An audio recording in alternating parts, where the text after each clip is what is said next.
Last हमने पढ़ा था लांबी पर में m माइनस n पर में। ये कह रहा है एक भारी एक समान छड़ सिरों पर दो रस्सियां बांधकर एक नियत बिंदु से लटकाई गई है। ठीक है, यदि रस्सियों और छड़ की लंबाई में 2, 3 और 4 का अनुपात हो तो ये कह रहा है सिद्ध करो कि रस्सियों में तनाव और छड़ का भार 2:3:√10 है। ठीक है, तो देखो ये कह रहा है अगर एक छड़ AB, ये छड़ AB है, रस्सियों OA और OB के द्वारा बिंदु O से लटकाई गई है। ठीक है, और प्रश्न में हमें ये दे रहा है AO अनुपात BO अनुपात AB बराबर 2:3:4। तो हम लेट कर लेते हैं। AO x है, BO 3x है, AB क्या है 4x है। AO BO में तनाव अगर T1 व T2 है, ये तनाव T1 और ये तनाव क्या हो गया T2 हो गया, जो साम्य अवस्था में है। ठीक है, और बल भार जो है वो नीचे की ओर W लटक रहा है, जो कि मध्य बिंदु G ऊर्ध्वाधर नीचे की ओर जा रहा है। तो T1 बटा OA, T2 बटा AC और W बटा OC, 2x 3x और इसको OC का मतलब क्या हो गया हमारे पास में OC, यानी इसका OG का डबल करें तो 2OG, जो कि इस त्रिभुज AOB में क्या है OG माध्यिका है। तो माध्यिका का रूल हमें पता है AO square plus OB square बराबर 2AG square plus 2OG square. Value put कर दी हमने यहाँ पे। AG का मतलब क्या होता है हाफ AB, AG का मतलब हो गया हमारे पास देखो AG, इसका मतलब हाफ क्या कर सकते हैं हम AB कर सकते हैं, जिसकी वैल्यू किसके बराबर हो गई 2x की वैल्यू पुट कर दी।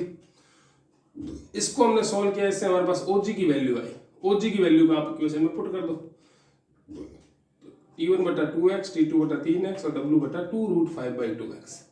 इससे हमारे पास T1 T2 और किसकी W की वैल्यू आ गई। ये हमारा रिजल्ट हो गया। ठीक है, सेकंड एग्जांपल ये कह रहा है एक R त्रिज्या का चिकना गोला एक चिकनी ऊर्ध्वाधर दीवार के सारे विराम अवस्था में बिंदु A पर क्या कर रहा है स्पर्श कर रहा है। ये कह रहा है गोले की सतह के एक बिंदु पर L लंबाई की रस्सी बंधी हुई है। ये L लंबाई की क्या है रस्सी बंधी हुई है, जिसका दूसरा सिरा दीवार के एक बिंदु पर बंधा हुआ है। तो ये कह रहा है रस्सी में तनाव ज्ञात करना है, हमें T ज्ञात करना है। ठीक है बेटा, तो देखो इधर ये कह रहा है माना R त्रिज्या का एक गोला L लंबाई की रस्सी CD से बंधा हुआ है। गोला A पर स्पर्श करता है, ये दिखाई दे रहा है हमें। गोले पर 3 बल क्रियाशील है। पहला केंद्र पर G, W बाहर का, A पर प्रतिक्रिया बल ये R उधर की तरफ और DC के अनुदिश तनाव T। ठीक है, T क्रियाशील रेखा G से गुजरता है। T कहां से गुजरता है क्रियाशील रेखा G से गुजर रहा है। कोण AGC बराबर क्या है हमारे पास में थीटा है। कोण AGC हमारे पास क्या है AGC थीटा कोण है हमारे पास। तो लांबी पर में हमने पढ़ी थी R बटा साइन 90 प्लस थीटा, T बटा साइन 90 डिग्री और W बटा साइन 180 माइनस थीटा। इससे T की वैल्यू हमारे पास आती है। कोण AGC में त्रिभुज AGC में AC बराबर √L प्लस R का whole square minus R square. इसको सॉल्व किया ये है साइन थीटा बराबर AC बटा CG, लंब बटा कर्ण, perpendicular upon hypotenuse, √ value upon में L प्लस R। इससे हमारे पास इन समीकरण 1 और 2 को यूज लो तो हमारे पास T की वैल्यू आ जाएगी।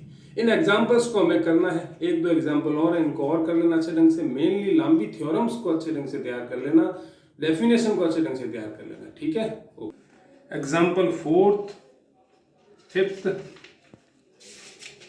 को अच्छे ढंग से तैयार करना। 8th भी ऐसा ही एग्जांपल है, ये भी इसी पैटर्न लांबी थ्योरम का एग्जांपल है।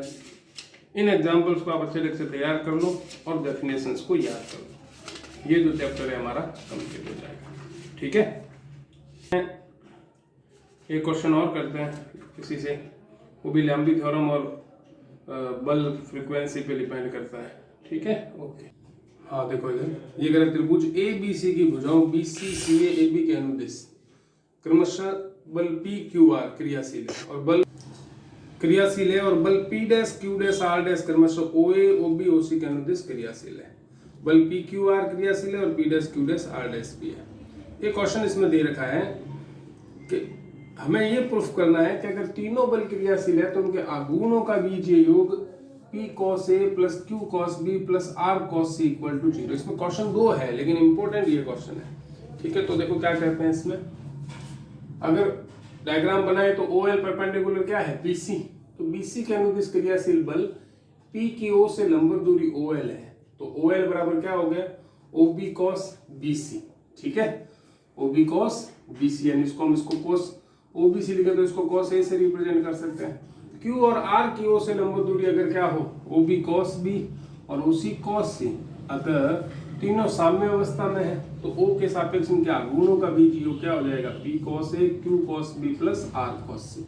समझ के बात को। इसके अलावा इसमें 2-3 एग्जाम्पल और है जो थ्योरम्स पे डिपेंड है, इसी पैटर्न पे डिपेंड है, तो उन एग्जाम्पल्स को तैयार करना है, ठीक है, और डेफिनेशंस को तैयार करना है। नेक्स्ट अगला हम इसका टॉपिक और पढ़ेंगे बाद में, ठीक है।